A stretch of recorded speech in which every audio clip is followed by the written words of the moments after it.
Happy Monday, everyone. It's Kim Adams, and hope you're doing well. Today's topic is record keeping, and the reason I thought we would do something tactical today is because I've been spending a lot of weeks on subconscious programming and mindset. And what really gave me the idea of doing this today, actually, I was talking to a fellow coach friend last week who's a pretty successful multi-six-figure coach. And she had some questions around record keeping that I thought, wow, that would be a great thing to talk about, because it surprised me on just, as with anything, when you've been doing something for a long time and you're familiar with it, you forget that people don't know what you know. So that's a great lesson for you if you are trying to get a message out and educate and teach people about something. Really go back, and I know it's hard, but you can't go back to like where you were before you knew anything. But you have to remember that people just don't know what you know. And so you really do have to start with the basics. And so when it comes to record keeping, I'm going to, hey, Carol, nice to have you here. I want to share my story because I have, I've been a CPA for a really long time, no longer practice, but I've used a very simple Excel sheet for many, many years. And so first of all, I'm going to shatter a myth that may shock you, but you don't need to learn QuickBooks. No, you don't. In fact, many times you just complicate matters because learning a whole other piece of software, trying to figure out how to use QuickBooks from an accounting perspective just adds a level of complexity that I wouldn't even recommend you get into unless you really like accounting and bookkeeping. You're better off just delegating that. So what I'm going to talk about today is really for people that are starting out in business that are still probably structured more as a sole proprietor. It'll apply to a lot of different people, but it is geared towards someone that does not, or it's geared towards someone that has a smaller business or not in a typical large corporation or owns a large corporation. All right, that's a whole different ballgame. So what should you do? Let's say you're starting out as a sole proprietor, maybe you're a coach, practitioner, consultant. The majority of people start out as a sole proprietor, which all that means is that you are filing a Schedule C in your tax return. So it's a very simple way to start. There's no real separation between you and the business. So a lot of people also create an LLC, a limited liability company. So if you're either a sole proprietor or a single member LLC, in other words, it's just you in the LLC, so a single member LLC is still treated as a sole proprietor for tax purposes on the federal level, not necessarily on the state. You have to check with your state. So what I'm going to talk about is generally for those types of folks, all right? So the first thing I want you to do for record keeping is to make sure that you have separated your personal banking and your personal transactions from your business transactions. That's one of the first things the IRS will look to, is to see if you're commingling funds.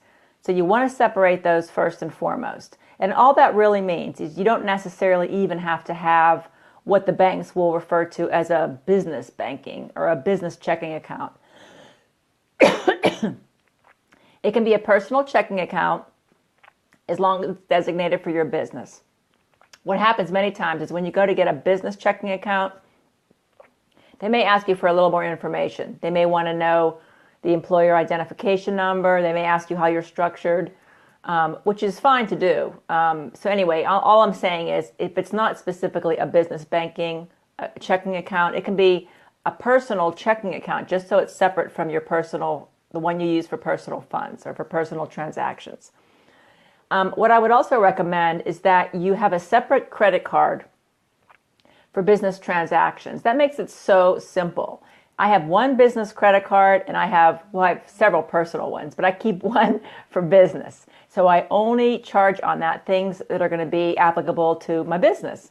And then when it comes time to do my taxes, when it comes to year end and I'm trying to gather the information, it's really so much simpler because I can just download the transactions from most credit card companies and banks will allow you to download transactions right from their software, usually into sometimes QuickBooks, sometimes, what's the other one? Quicken, or I just actually transfer them down into an Excel sheet. It's a CSV file. So in other words, keep everything separate. So the question that came up from my friend was, okay, so if I'm a sole proprietor, it's all my money. So in my business account is all my money, right? And I need to pay personal expenses out of that. But instead of writing checks from your business account, your business checking account, what you should do is just transfer funds over to your personal checking account. So don't be writing checks for the mortgage, for utilities, or having them deducted from the business checking account. Just make a transfer. And you could do that on a regular basis if you wanted. You could just transfer so much per month. Just transfer it to your personal and then write the checks from your personal checking account. Okay? But keeping things separate is really important. And if you're ever audited from the IRS, they will look to they're going to look at your system. Like, what kind of system do you have in place? That's going to be important because they'll want to rely on the system you have.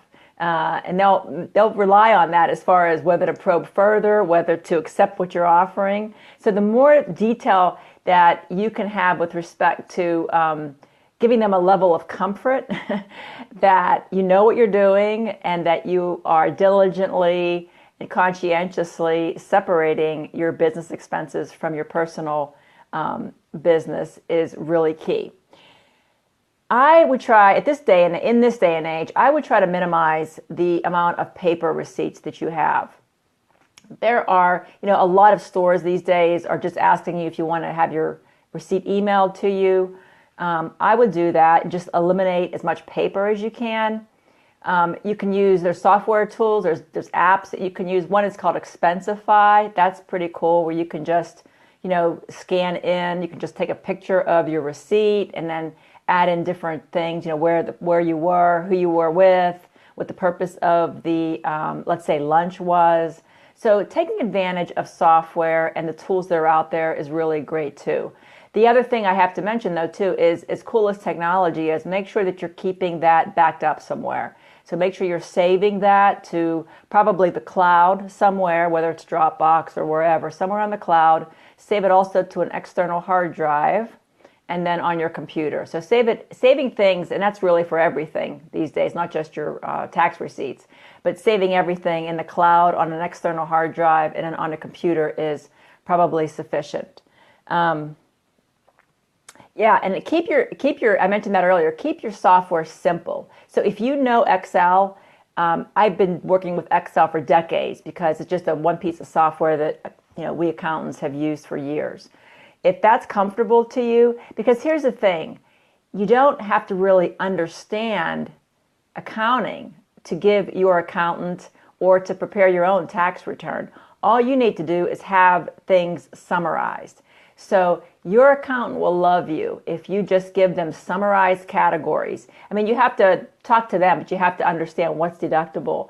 But just giving an Excel sheet or a summary to your accountant is really all they want. Trust me, when they get shoe boxes of receipts, they don't really have the time to go through it, and they don't want to go through it necessarily, and they'll charge you more for that.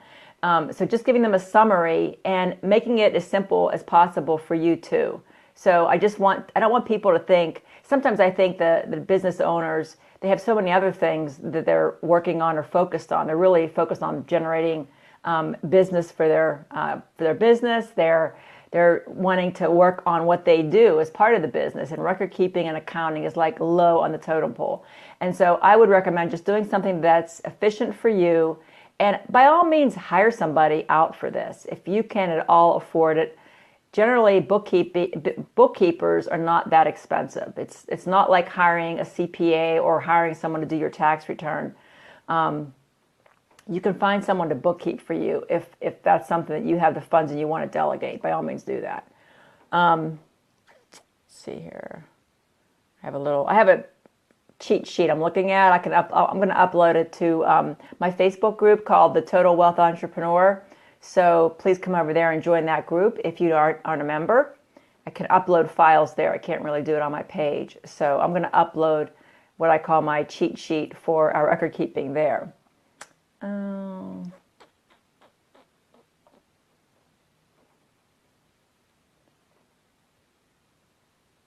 Yeah, so what I have done for years is just used Excel. What I do at year end is download all the credit card transactions, all the bank transactions. I categorize it, I sort it in Excel by category of expense. And that's really all I have used for years in order to do my tax return. So again, it's a myth that you have to learn QuickBooks or some type of complicated software to do your tax return or to adequately record keep for your account. So just wanted to make sure you realize that. Do your best to segregate expenses, personal expenses from your business expenses. And I think that's about it for now. Anybody have any questions that's on the line? If you have any record keeping questions, please feel free to type them in. I said I would open it up to Q&A. So if anyone has any questions, let me know.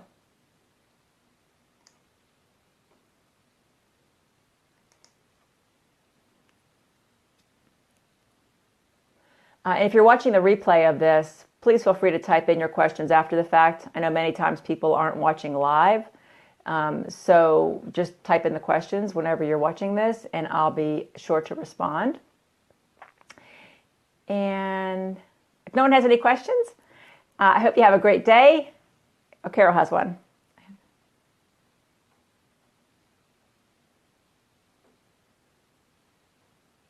Carol has a question. It says, I have expenses before I opened my LLC. Do those go to me or to the LLC? Carol, if it's a single member LLC, in other words, it's just you, it's all the same, because if you're a single member LLC, just let me know if you are. If you're a single member LLC, which I am, many of us open up LLCs just for the liability protection. So if you're a single member LLC, you're treated as a sole proprietor for tax purposes.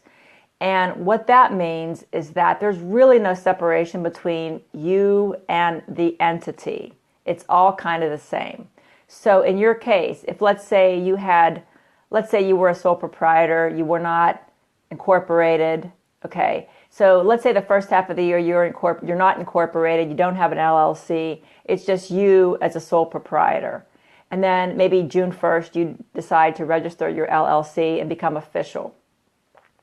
For all intents and purposes, the whole year is treated as a sole proprietorship anyway. So it doesn't really matter. Bottom line, it doesn't really matter, Carol. Both the expenses in the tax year before you became an LLC and the expenses after you became an LLC, you're still going to lump those all together, and it's going to go into your tax return on a Schedule C, because you're treated as a sole proprietor for the whole entire year. Now, that's for federal purposes. So you're in Florida. Well, you're lucky. You're in Florida. There's no state tax there. So, but check your state, because states treat that differently. Like I know here in Pennsylvania, it's not really recognized as, it's treated differently. So it's treated as a corporation for PA tax purposes. So every state's different. Carol's in Florida, so you lucky dog, you lucked out. No state income tax to worry about. So for you, just filing your federal return with your Schedule C and just include the expenses for the whole year. Yeah. If you do have an LLC, and let's say you have a member, if it's a multi-member LLC, then for tax purposes, you're treated as a partnership. And that's not, I'm not going to get into legal entity talk right now. You're welcome, Carol. You're welcome. Yeah, so anyway, if you're a single member LLC, you're still a sole proprietor for tax purposes, for federal tax purposes. If you're a multi-member LLC, then you're considered a partnership for tax purposes. Anyway, again, put in any questions that you have with respect to record keeping. If you're watching this after the fact, be happy to respond.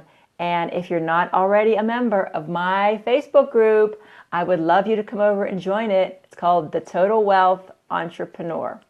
And maybe I'll put a link below so that you have a link to access it. Just click join and I'll accept you. But I'm actually going to upload a file there on record keeping. So you'll have to come over there to get it. Okay. Hope you have an awesome week, and I'll talk to you real soon.